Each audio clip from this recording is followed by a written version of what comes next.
engaged. So a big part of our success with campus buy-in is gaining champions through this partnership. So while we're so our program is under the umbrella of counseling services, but we're still considered a standalone resource that has to have a campus presence and campus awareness, just like any other department or organization. So luckily for us, the director of the counseling center has been a very powerful advocate for bringing CRC awareness to executive boards, higher ups. Like I never dreamt I'd have a one-on-one conversation with my chancellor about what I do on this campus. Like, that's amazing.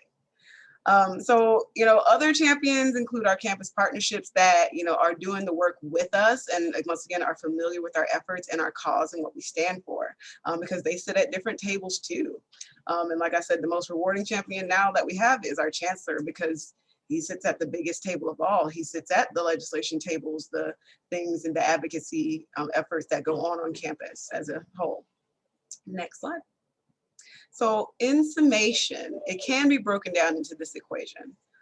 Partnerships plus collaborations equal champions that multiply your campus buy-in. Next slide. Now let's talk about building your program. Looking first at needs. What is required to develop this program? Is it giveaways? Is it goodies, training, staff, events? Who do we need? What skill sets should they possess? So, do we need, clinicians? Do we need someone that, is established in a department? Like, do we need an actual space? So are we going to have a home for our program, or are we going to be nomads for a little while? Regardless of what anyone tells you, it's okay if you don't have a set facility just yet. Fighting for space on campus is not the number one goal. Making sure that our students are supported is the goal. So furthermore, how do we also increase our campus presence? How will people find out about us, right? So how do we get the word out? How do we engage? What does recruitment look like? All of that stuff. Some of our needs included, obvious substance and behavioral addiction support, but also social and wellness needs, hence our partnership with Campus Rec and our festive events. And also in our student profile, we found out if they built friendships around addictive behavior, then they had tremendous difficulties replacing them and infusing healthier coping behaviors. And so with that, we're also thinking about, okay, where are we going to be housed? Who is going to staff this? And so once we decided on, okay, as counseling services, we're going to take this on, we're going to have our staff trained in various helpful clinical and addictions work. We got smart recovery facilitation trained. We got, updated skills in addiction and substance use group work. We all got trained in brief alcohol and cannabis addiction screenings and interventions, as well as just brushing up our skills on motivational interviewing.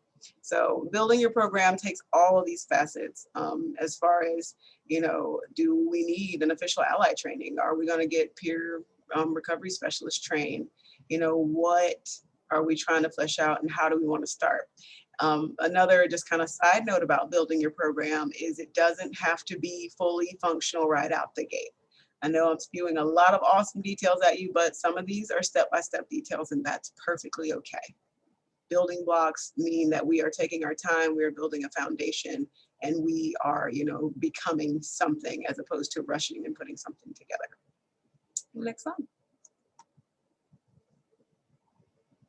So next steps, what do I do now? All this information is great, Dr. CJ, but what am I supposed to do with all of it? Next slide. Step one, come up with a bare bones mission, vision that you want to build upon. I don't care if it's one sentence. I don't care if it's completely detailed. Whatever it is that you are trying to build on your campus, put it into words in a way that you can paint a picture for whoever you're going to share this with to build with you. Next slide. Step two, brainstorm about your program. And this can kind of go hand in hand about, your bare bones vision. This could be the meat on it. What would a CRC look like functional? What would look like functional on my campus? Does it look like meetings twice a week? Does it look like, a campus tour to every residence hall once a month? Does it look like, meeting and speaking up with, a rehab studies group that wants to focus on substance use? How would it fit/benefit my campus? So again, seeing a need, filling a need. Next slide. Step 3, gather information. A lot of programs are fortunate enough to, have at least 2 to 3 students that are like, I wish we had a program for us to support us and do this and that. That's step 1 of information gathering, figuring out who the students are, what they need, figuring out innovations that are, useful to you. It is no secret that I have become the innovation guru for social media on my campus, because a lot of programs and orgs are like, we can't do that, can we? I'm going to do it until they tell me I can't. So figure out what innovations are available on your campus, figure out, how they could be useful. Is live streaming on Instagram once a week going to be useful? Is, taking up space and doing an information table once a week going to be useful? Just figuring out what you can do and seeing where your limitations are. Gathering information about people of interest, especially when it comes to, finding a champion, seeing, who speaks about this the most, or who knows about this, or who seems the most interested when I talk about this, as well as places of interest. Lots of, again, behind the scenes work. I swear faculty and staff will talk to you if you just ask them. Lots of behind the scenes work includes, they know what office suites are becoming empty and vacant. They know what, departments are looking to start initiatives. They know, what buildings are potentially going to be built and what needs to go in there. So, have some conversations, poke around and see if there is space available for you. Poke around with directors of residence halls and saying, hey, what kinds of programming do you have in your lounge area during the week? And, can we fit in there for students that have these needs? Next slide. Step 4, find your champion. Is there someone who's been helping you this whole time? Is there someone that checks in with you about this? Someone that, listens to you talk about it, that cares? Is it you? Do you feel like you are the mover and shaker enough to network and make those connections and, get things going and hold other people accountable? I mean, if you're great at herding cats, this job is for you. But yeah, find your champion. Once again, it could be an advisor, a mentor, just someone that you can get in the boat with you that has a direct connection to your campus. Next slide. Step 5, that bare bones vision and mission we were talking about. Once you get all this stuff, that's a great outline for a proposal, don't you think? So all of the things that you've gathered, all the information you have, all of the vision descriptions you have, pitch it to, your champion, or at least the right person to speak it to. So that could be, admin advisor. It could be someone in student affairs. It could be the dean of students. So pitch your proposal to someone, and I guarantee you, do it more than once, because either they can help you and you build a following, or they can still help you and find someone that would directly connect you. Next slide. An extra step, because all this stuff can be pretty lonely, and especially now since everyone's at home and everyone's virtual, it's okay to consult, consult. Obviously Safe Project, they offer the Leadership Academy, they offer Safe Mentorship with, just developing programs. The Association for Recovery in Higher Ed, they always welcome students and student members to just kind of learn more about collegiate recovery and how to get it started. Collegiate recovery programs in your area or the neighboring state, as well as CRC pros such as myself and a couple of our other attendees. I've seen your names, I know you're in here. So next slide. So with that, I will turn it over to the questions.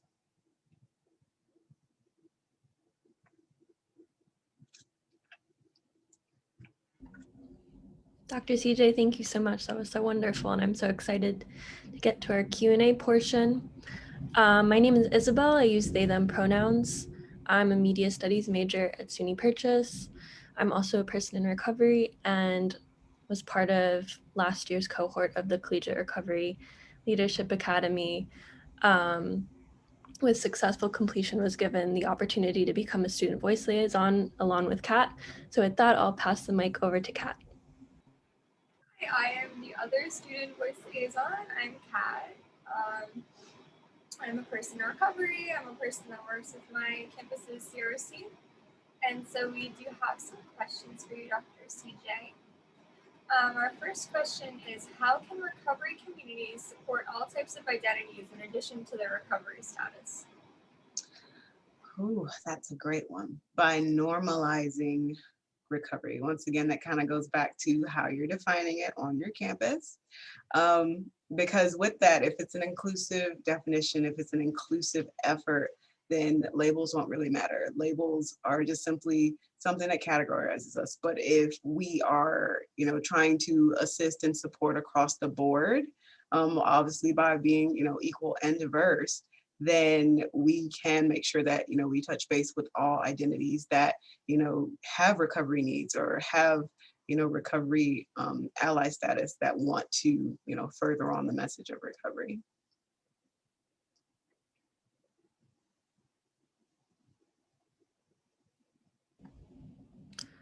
Something I'm wondering is how do you maintain different types of meetings and which ones are most popular on your campus? Great question. So we do meetings by day. So we have smart recovery meetings. We also have other programs that just really focus on one of our focal areas. So there's 4 focal areas for us. One being obviously substance use, the other being behavioral addiction, such as, eating disorder, gambling, things like that. The other one being social wellness and social awareness, as well as just wellness lifestyle experience. And so we base our meetings and all of our program events on that. And each day has its own specific, thing that we address, our focal area that we address. So Mondays is just kind of wide open for everyone. It's just more of a self-reflection, personal growth kind of thing. And so anyone can join there. Tuesdays are smart recovery. And so for people that, really want to focus more on, the substance use piece, as well as just kind of that label on top of being a student. That one's on Tuesdays. Wednesdays is more of our wellness focus. And so positive wellness lifestyle experiences, collabs with Campus Rec Center, relaxation practices and things that just, are experiential. And then Thursdays is our social wellness day. And so we host just kind of different groups as needed. One that's just become very popular is our Blurred Stay Thursday group. Blurred stands for Black Nerd. And so they were our minority within our minority that we found in our recovery field on our campus.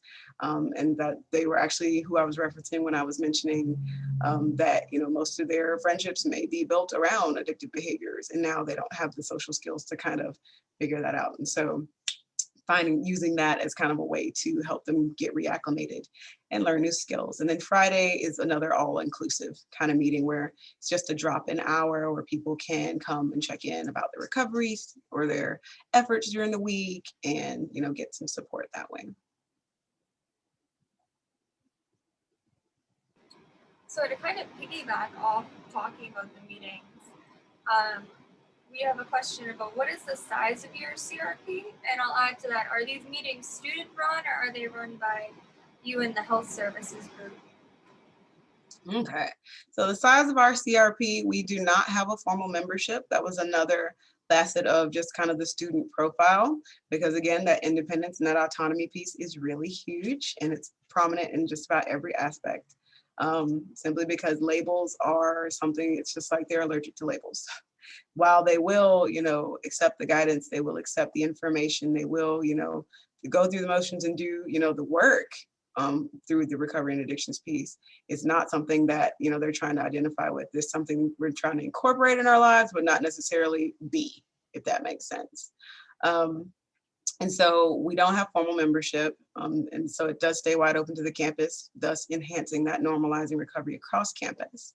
But the general population of students we do reach that are, people that come to our meetings often or come to our events or just that kind of know me personally by name and face. We have about 300 students that are our regulars. What was the second part of your question? That's great to hear that it's so large. That's awesome. Congrats on that. I was wondering, so who maintains all of these meetings? Yeah, who maintains. So as the coordinator, I am just kind of responsible for scheduled programming, making sure things run. I am the bone, so to speak, to make sure things happen if like students don't show up or students, call out sick. But we do kind of like a hybrid portion where, it's mostly student led and I step in kind of with the clinical piece because people like to kind of hear both sides. And we are fortunate enough to, have students that are willing to share and present and engage, as well as obviously licensed clinicians like myself and my colleagues in the counseling services office. That's great to hear. And so we're talking kind of a little bit, we just touched a little bit on student engagement, but we have a question in the chat about how do you maintain accountability and attendance among the members of your CRC, especially with it not being as formal? So with attendance, so that's kind of how we set up our lounge. We are blessed to have a CRC lounge facility that can, serve as one. We've got 3 counselor offices in that suite. We've got a nice area that's great for studying, watching TV, listening to music, whatever. We've got a small storeroom with a, microwave, refrigerator, sink, and just kind of like a mini snack pantry, as well as a separate group room that can have a shutting door. It's got couches in there and a TV and a projector, a PlayStation in there. So our facility is set up in such a way that it is a hangout. It is meant for people to come to gather and to share in fellowship. And so with that built into that lounge is also just kind of a check-in, check-out process. So we have what we like to call the guest book, and where they come and they sign in. They're more than welcome to, write down what they're signing in for, but that's not necessary. So we do kind of keep track of numbers manually that way, as well as all of our programming, even though when we first started, it was just our Smart Recovery meetings, all of our programming is now streamed live on Instagram, Facebook, and Twitter. And our views are our count. And we check our logistics with that. It's within the age range of the population we serve. They are all in Greensboro, where we are located. And they also like to wave and comment in our chat boxes. I'm seeing another question come up. Does your CRP also take a harm reduction approach or have a meeting for that? We take a harm reduction approach. Based on the population we serve, that is the approach that best serves them. Simply because, again, autonomy, they like to make their own decisions. They are willing to take information, to take guidance, but ultimately the decision lies with them, and it's a respectful thing to give them that. Their recovery is what they want to build it. That's what they want to make it. Their journey is going to be different from even people that look like them. And so we do take a harm reduction approach because y'all are grown, you're going to do what you want to do, but we just want to make sure you're okay, you're safe, and know where to go when things aren't so okay or safe. I have kind of a follow-up to that. Was there any difficulty with administration and pitching the idea of harm reduction at all? Not on our campus, but with a lot of our cohort members and the cool kids at the tables that we started to sit at for collegiate recovery, we were kind of looked at as the black sheep because we're like, abstinence-based only doesn't work for us. But no, we had a complete support on our campus, mostly because recovery was something that was brand new to our campus. Recovery was a message that we ended up having to do a lot of psycho ed and trainings around, not just for students, but for faculty and staff as well. And so we were blessed with being able to just kind of take the lead on that and lay it out for everybody.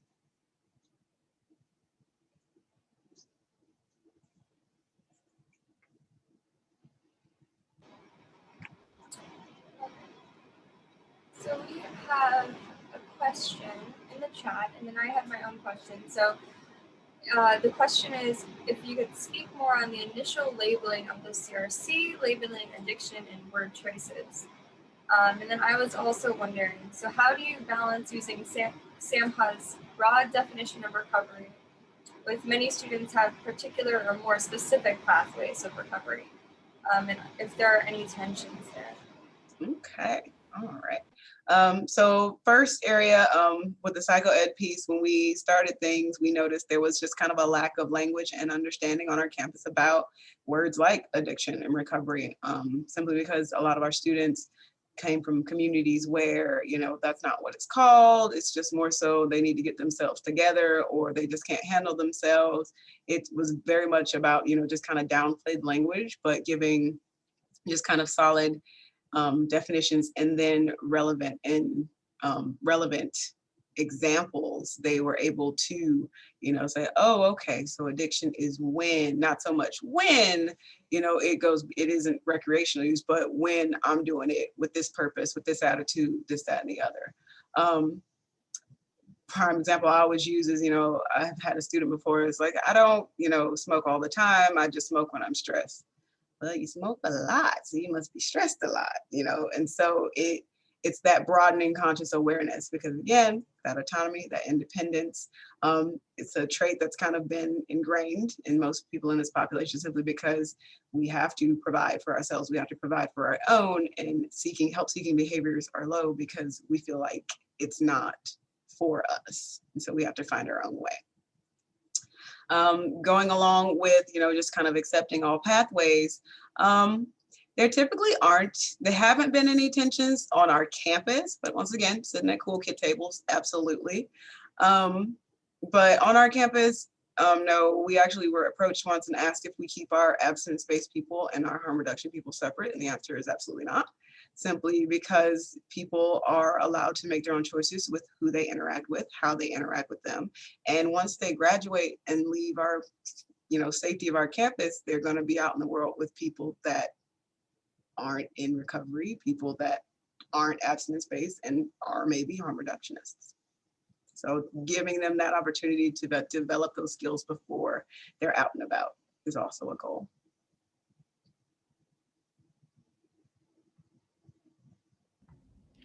Seeing a question in the chat. What's a good way to resolve disagreements among CRC leaders regarding how to run the program, given that the leaders are all students and not faculty and share authority? So this is a great segue into just kind of what we like to call living recovery on our campus. Is we do have, you know, certain students that help facilitate our events and run our programs, and it's living recovery because we've trained them how to do this. We've trained them how to facilitate a guided relaxation or whatever, and they can take that with them. And it's kind of the same thing. So it's like a teaching moment, an education moment built into the programming. And so if there is disagreement among, you know, student-led programs, that is also kind of a teaching moment, right? And so if you have a disagreement with a normal human being outside, what would you do? Would you go to mediation? Would you call in a neutral party? Would you have a group session about it? Would you, you know, have a synergy meeting about it? And so that, you know, counselor hat on that, to me sounds like kind of a good exercise in communication, a nice workshop on it, because if this were per se, you know, a business or a company, you do the same thing.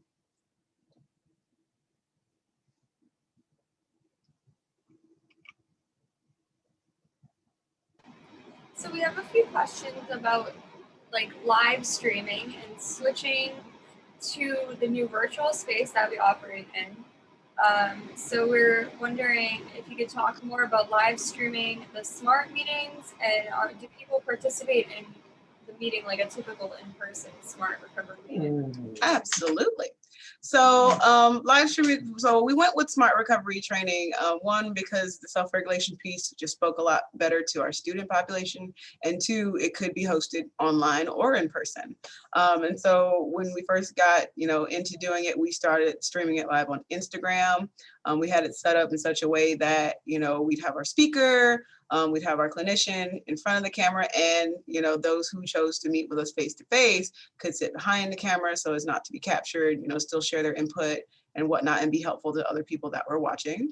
A big reason why we chose this live stream also is because, you know, people are students and they come to school to go to school, and buildings and things close at 5 o'clock. And I don't want them to have to choose between, if I run to the caf right now, I can eat and not have to, you know, sit through this 3-hour class and be hungry, but I could also go to this meeting.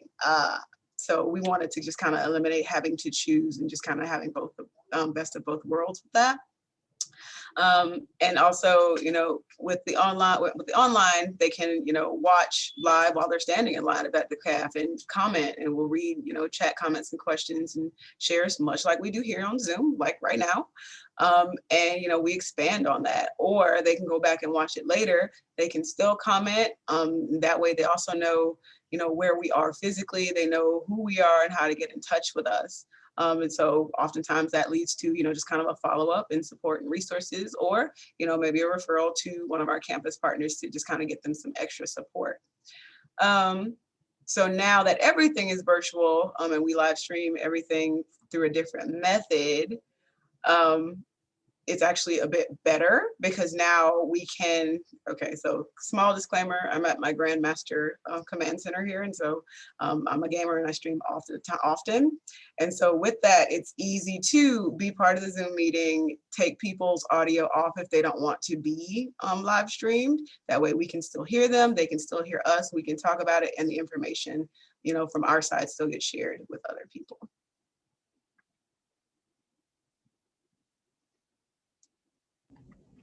Did I get the question? Did I answer the rest of it? Yeah. So we're also wondering, do you have a peer mentorship program, and how was that started, or how was that inspired? It is not a peer mentorship program per se. We do have one, we do have regulars that engage in our program, and two, we do have student workers that we often, just kind of choose based on major, skill set, and, we train them as mental health advocates.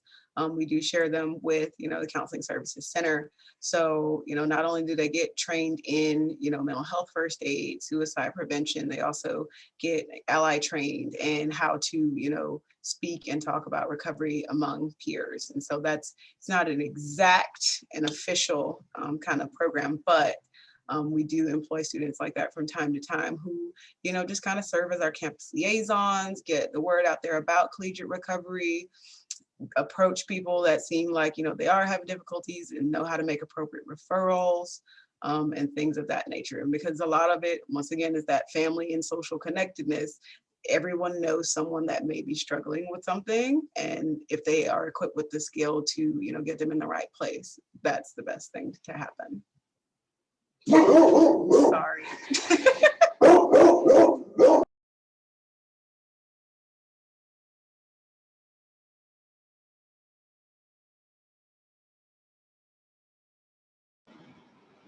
Okay, our next question is in relation to funding.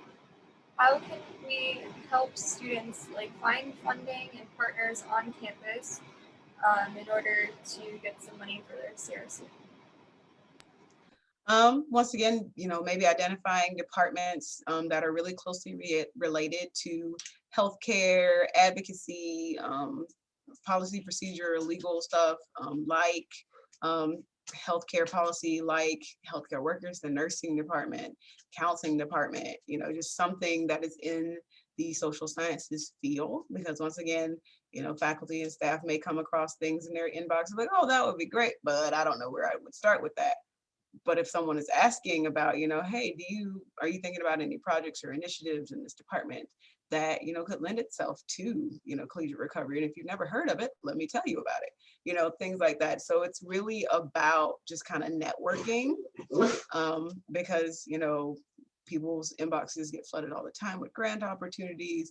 Taking a scroll down a grant page could be helpful as well, just to kind of identify potential sources of funding that way, checking on state level, federal level, all of that good stuff.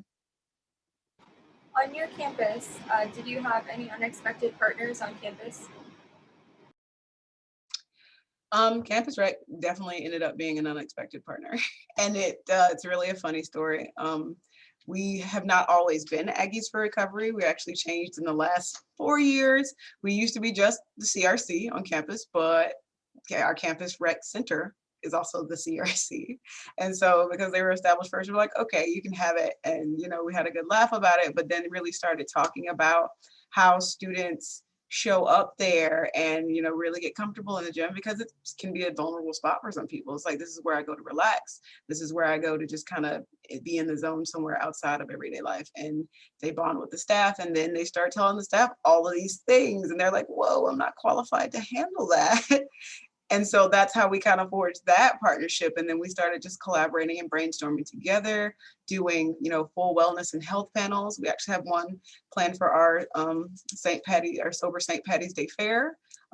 Just, you know, a nice, well-rounded area of just wellness, both mentally, physically, internally, nutrition-wise, as well as various mental health problems such as addiction and recovery. I have a question about recovery housing. So did students have a role in initiating or sustaining the housing on your campus?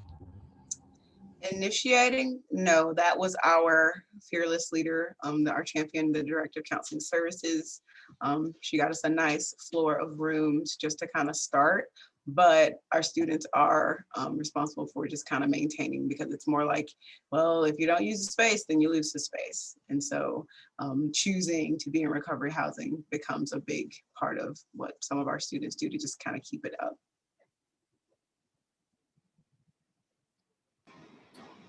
We have a question. How would you recommend raising social awareness around addiction as a CRC, or should that not be the job of a CRC? That's tricky, because I'm a big proponent of, you want something done right, you got to do it yourself. To raise social awareness about it is to build, you know, just kind of your campus awareness, right? Being on, you know, out and about, mingling with people, letting them know about things, checking in with people, letting departments know about your events, just kind of raising that awareness, you know, asking to speak in class as a class presentation, because there are a lot of faculty and staff that would love, you know, to not have to plan a day of teaching. But, you know, it's about moving and shaking in your own way on your campus to get the word out. And sometimes that word gets out beyond campus. And so sometimes that is via social media. Sometimes that is via students that go home and their parents are alumni, and then they tell their friends who are also alumni. So it is just kind of about how you choose to send out your message.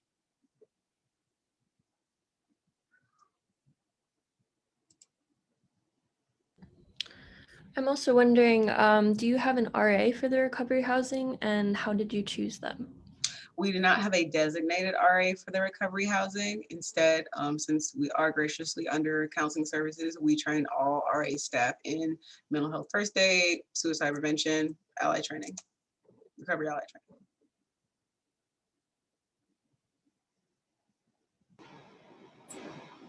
Okay, so one last question. When doing the dreaming and visioning for a program, how much would you encourage to seek to model after other collegiate recovery programs, and how much should we innovate on what we see? I would love to be able to give you a percentage of whether it's half and half or, you know, 25, 55, but it's more so of using them more as a guide to see, okay, this program's got this. How would that translate on my campus? Is that something that I could fit in my program on my campus? And that's where a lot of the innovation comes up. Because, you know, CRPs and CRCs are all different across the map in every state.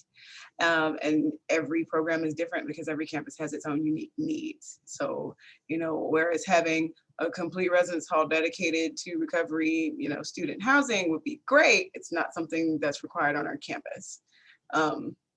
While having, you know, designated meetings, designated things would also be great. You know, that's an as needed thing for our campus, simply because our students are very vocal about what they want, what they will attend, and what they won't attend. So it is just kind of about, you know, taking something and whittling away what works and what won't work for you.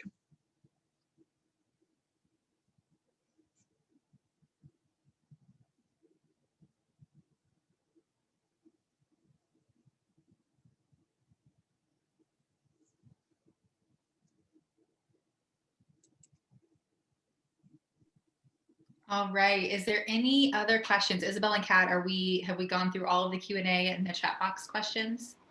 We have we just got 2 questions in. One is about this CRC building. So does the CRC building have a name? They're wondering, they heard you refer to it as the club, and they're wondering if you call it anything else. We call it the Recovery Lounge. And then just one last fun question. They wanted to know, is purple your favorite color? Absolutely not. I'm just kidding. Absolutely. Because the East Carolina Pirates are my heart. Go Pirates. And those are all of our questions. Thank you. Go Pirates. Looks good on you. I love it. Thank you everybody for being so engaging and asking awesome questions. This has been a really, really, really awesome webinar. Thank you again, Dr. CJ. It's so refreshing to just hear about people doing things a little bit differently and kind of finding their own way. It's been such a joy to kind of hear everybody's questions and how you're doing things there in North Carolina. I will say I made a big mistake early on and I forgot to click the record button until about halfway through the presentation. So I am going to be sending out the slideshow and the kind of butchered recording I'm taking total responsibility for that. But real quick, I just want to share my screen one more time so I can share a little bit more about what we have going on here at Safe Campuses. If you're a Leadership Academy student, you know that we have 5 more upcoming webinars between now and the end of April. But we also have a couple bonus webinars that are going to be happening as well. And this one is happening a week from today, I think, on February 18th. This one's going to be a little bit earlier in the day at 4 p.m. Eastern time. We are working on it's already created, but we're working on collecting data for our Collegiate Recovery Census project. There's like way too much to talk about in the couple minutes that we have left, which is why we actually are going to be hosting a webinar to talk more about what the Collegiate Recovery Census project is and how it's actually going to be a free tool that you can use to advocate for recovery support services on your campus. So definitely, if you're not really too sure about what it is and you want to learn more, be sure to check out this webinar next week. And then 2 weeks from today, we're going to continue with our student series. Dylan and I, Dylan's been hiding for most of the evening, but he is here. We're going to be talking about just how you can be a little bit more organized and be better delegators, because I know that is definitely a topic of interest within with a lot of students. So we're going to try and shed some light on that in a couple of weeks. It'll be the same process for getting signed up. You'll register and all that good stuff. All righty, that's it. Thanks again for taking time tonight to hang out with us. This has been a lot of fun. And I know we may have missed a few comments in the chat. So if you do have more questions, or if you do just want to hit me up for a quick Zoom meeting, feel free to email me. I think Hannah's got my email address. Yep, absolutely. We'll include Dr. CJ's contact information in our follow-up email that we're going to send to everybody who registered. So thanks again, everybody. I hope you have a really great Thursday night.